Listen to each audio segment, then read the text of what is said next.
Welcome to Port This to the Switch, where I talk about games that I think should be ported to the Nintendo Switch system. Now, I want to be as realistic as possible, but The Witcher 3 is on the system and it's honestly pretty good, so anything is fair game.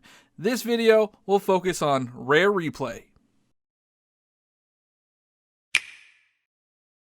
Now, before we get into this, make sure you hit that like button. It will help me out a lot. Also, subscribe if you're new. It will make my day. I also stream on Twitch, twitch.tv/JohnEbo, 3 days a week, and I'm pretty well known on TikTok, so check that out. I also have a Discord server.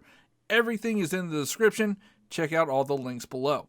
Now, I think that this one is a no-brainer, and it may already be in the works because of the relationship that Nintendo and Microsoft have right now. A lot of these games originated on a Nintendo platform. My favorites being Battletoads, Killer Instinct, Banjo Kazooie, Perfect Dark, and Conker's Bad Fur Day. And arguably, the Nintendo audience has more knowledge of these properties than the Xbox audience.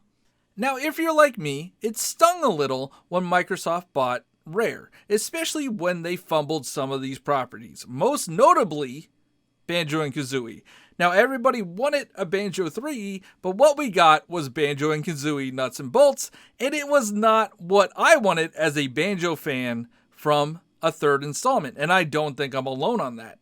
Now is the perfect time to capitalize on the Banjo and Kazooie hype. We just got Banjo and Kazooie 1 on the Nintendo Switch through the Nintendo Switch Online expansion pass. Banjo and Kazooie are in Super Smash Bros. Ultimate, and everybody just wants more.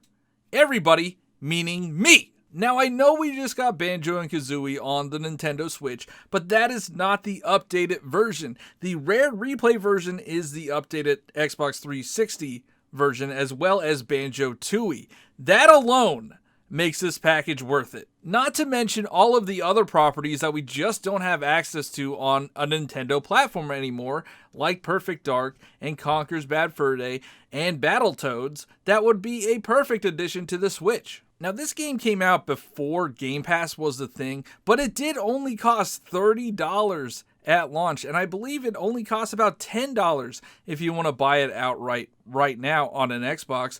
If they bring it to Switch, they'll probably put a Switch tax on it, maybe charge $40. I feel like $40 would be a perfect price for a collection like this.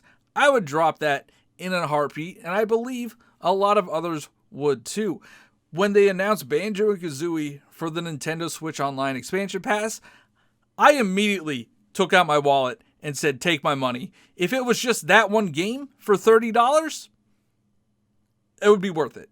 So if we could get this whole collection for $40, $50, I think there's a lot of value there.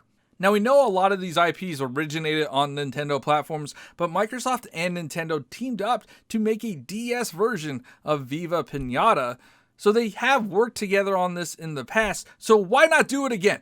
I just think that most of these IPs would resonate a lot better with a Nintendo audience as opposed to an Xbox audience, and this collection would end up selling very well on a Nintendo platform. Now, I don't want to talk about the logistics of the Xbox 360 games because how they work on the Xbox is you download the Xbox 360 version and then you play it like a backwards compatible game. So I don't know what kind of magic they would have to do to get it onto a Nintendo Switch cartridge, but there you go. That's justification for the Switch tax. But now I got myself all worked up and hyped about this. I hope it is a thing. If Microsoft or Nintendo are watching, please make this happen. I've been playing Banjo and Kazooie on the Switch, and I just love it so much. It is the best, but let me know what your thoughts are in the comments below. Make sure you hit that like button if you enjoyed this video. Also, subscribe if you're new. It'll make me very, very happy. Thanks again for watching, and I'll talk to you all next time.